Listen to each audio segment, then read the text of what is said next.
Hello student. કયું standard છે આ? Hello madam. હેલો.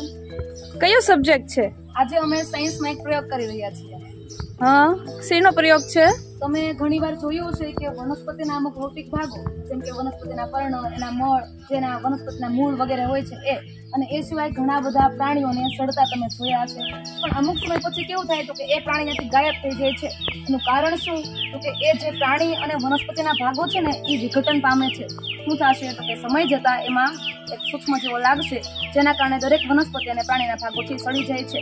એ જ પ્રયોગ અમે આજે કરી રહ્યા છીએ કે અમુક પ્રકારનો કચરો છે એ સડી જાય છે અને અમુક પ્રકારનો કચરો સડતો નથી. અમારી પાસે બે પ્રકારના કચરા છે. એક છે કુદરતી રીતે સડી જાય એવો જૈવ વિઘટનીય કચરો, અને બીજો છે પ્લાસ્ટિક અને વગેરે કચરો જે અવિઘટનીય કચરો છે.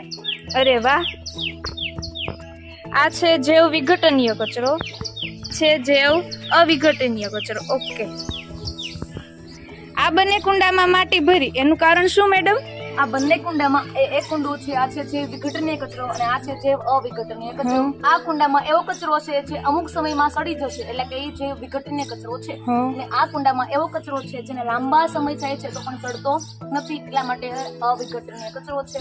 બંનેનો પ્રયોગ દ્વારા અમે જાણીશું કે કયો કચરો છે એ જલ્દી સડશે અને કયો સડતો નથી.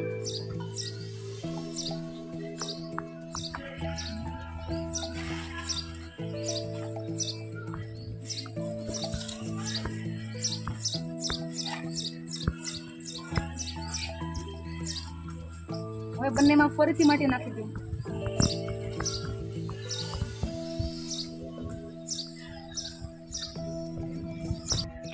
તો બાળકો, તમને આ ક્લાસરૂમની સ્ટડી ગમે છે કે આવી પ્રેક્ટિકલ સ્ટડી? ઓકે. તો આ પ્રેક્ટિકલ સ્ટડી થી તમને શું ફાયદો થાય કોણ જણાવશે?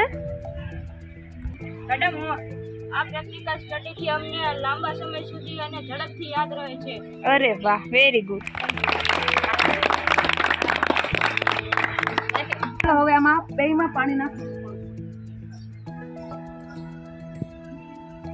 3 થી 4 અઠવાડિયા પછી આપણે ફરીથી અહીંયા આવશું અને બંને કુંડામાં કચરો જે છે એનામાં શું ફેરફાર થયો એની વાત ફરીથી આપણે જાણીશું. ઓકે મેડમ, તો 3 થી 4 અઠવાડિયા પછી આપણે ફરી મળીશું. બાય.